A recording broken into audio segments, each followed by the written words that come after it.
Jumlah pasien positif COVID-19 yang dirawat di Rumah Sakit Darurat Wisma Atlet Kemayoran, Jakarta Pusat terus bertambah. Saat ini keterisian tempat tidur di Rumah Sakit Darurat Wisma Atlet Kemayoran mencapai 81% dari total 7.394 tempat tidur. Pada Senin pagi terjadi penambahan 135 pasien COVID-19 di Rumah Sakit Darurat Wisma Atlet Kemayoran. Hingga saat ini, saudara, total ada 6.010 pasien COVID-19 yang dirawat di sana.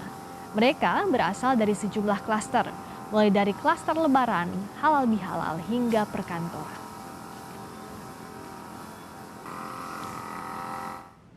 Sementara itu, Rusun Nagrak Cilincing, Jakarta Utara siap beroperasi mulai hari ini. Rusun ditargetkan menampung lebih dari 4.000 pasien COVID-19 tanpa gejala. Rusun Nagrak disiapkan sebagai antisipasi lonjakan pasien COVID-19. Tingkat hunian di Rumah Sakit Darurat Wisma Atlet telah mencapai lebih dari 80%. Jadi ini ada 5 tower. Ini tower 1, ini tower utama. Nanti untuk front office di sini, penerimaan pasien utama di sini. Di sini ada 16 lantai, satu lantai ada 17 kamar.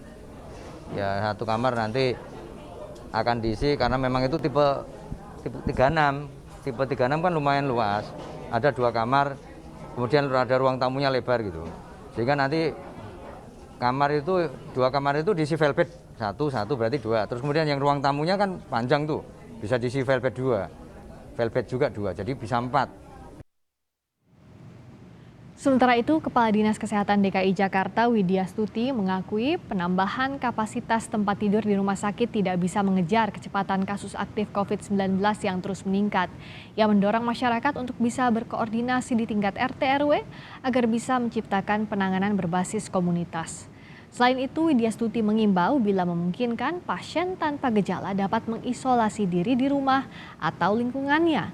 Karena jika semua pasien positif COVID-19 termasuk orang tanpa gejala ke rumah sakit, keterisian tempat tidur tidak akan bisa mengejar peningkatan yang dinilai sangat cepat beberapa hari terakhir ini. Artinya semua kasus positif tidak harus semuanya berbondong-bondong ke rumah sakit. Ini yang perlu kita edukasikan ke masyarakat yang sedang kita lebih susun, lebih rinci.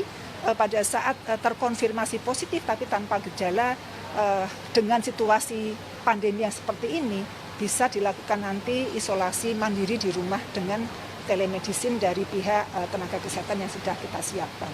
Sehingga berapapun kasus positif tidak akan kekejar kecepatannya dengan penambahan kapasitas rumah sakit. Jadi kami mengajak warga DKI untuk juga bersama-sama dengan kami penyiapan isolasi terkendali atau isolasi mandiri di lingkungan sekitarnya masing-masing.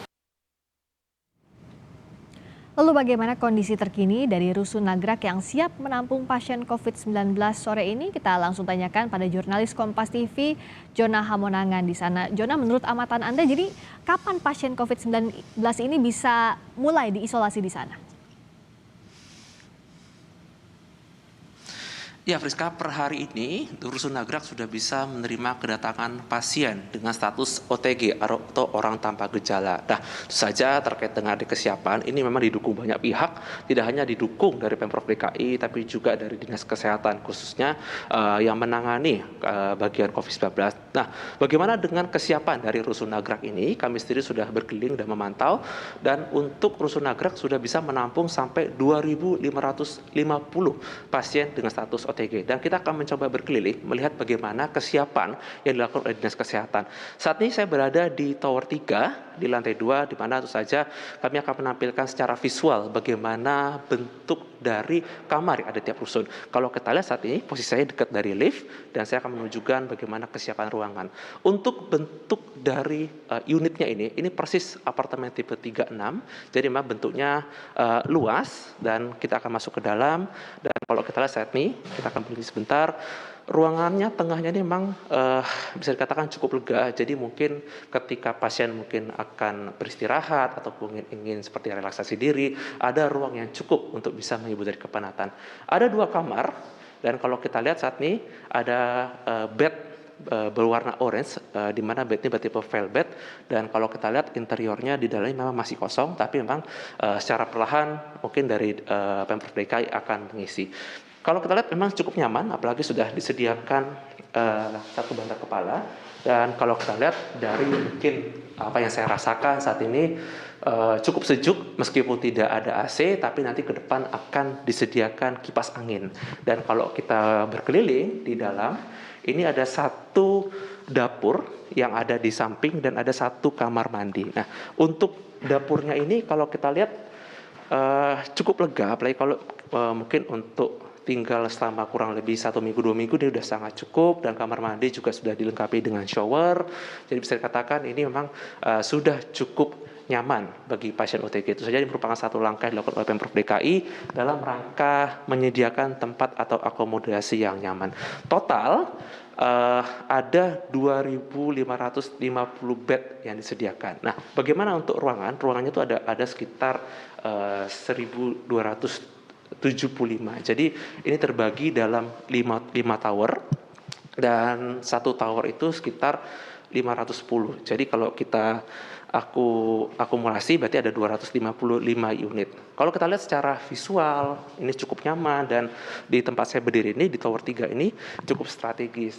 Lantas bagaimana untuk mengambil makanan? Jadi tadi saya sempat berdiskusi, di depan lift ini ada titik yang dituliskan silakan ambil makanan. Jadi memang ini merupakan satu tempat yang diberikan. Jadi memang ini merupakan satu titik pemantauan dan juga titik untuk bisa memberikan khususnya bagi para perawat agar mereka bisa memberikan makanan. Dan untuk makanan juga diberikan 3 kali sehari. Jadi memang merupakan satu langkah yang dilakukan oleh Pemprov DKI dalam rangka memberikan tempat bagi pasien dengan status OTG. Mengapa Pemprov DKI akhirnya membuka Rusun Nagrak ini? Dikarenakan memang adanya status 3 hari rekor secara berturut-turut di Wisma Atlet, adanya peningkatan angka pasien COVID-19. Tidak hanya ada di Rusun Nagrak, tapi juga pembukaan di asrama haji. Dan untuk lokasi atau bentuk ruangan mungkin kurang lebih sama, dan ini menunjukkan bagaimana pemberian lokasi yang dilakukan oleh Pemprov DKI agar para pasien, khususnya yang OTG yang berlaku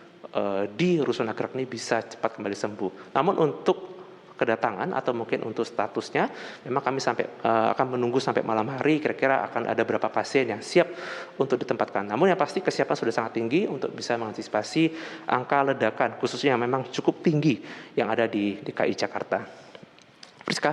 Jadi masih tunggu malam nanti ada berapa pasien yang akan mulai menempati Rusun Nagrak. Nah, bicara soal jam malam yang akan diberlakukan di DKI Jakarta, kesiapan dari Satgas COVID-19 di DKI Jakarta seperti apa, Jona?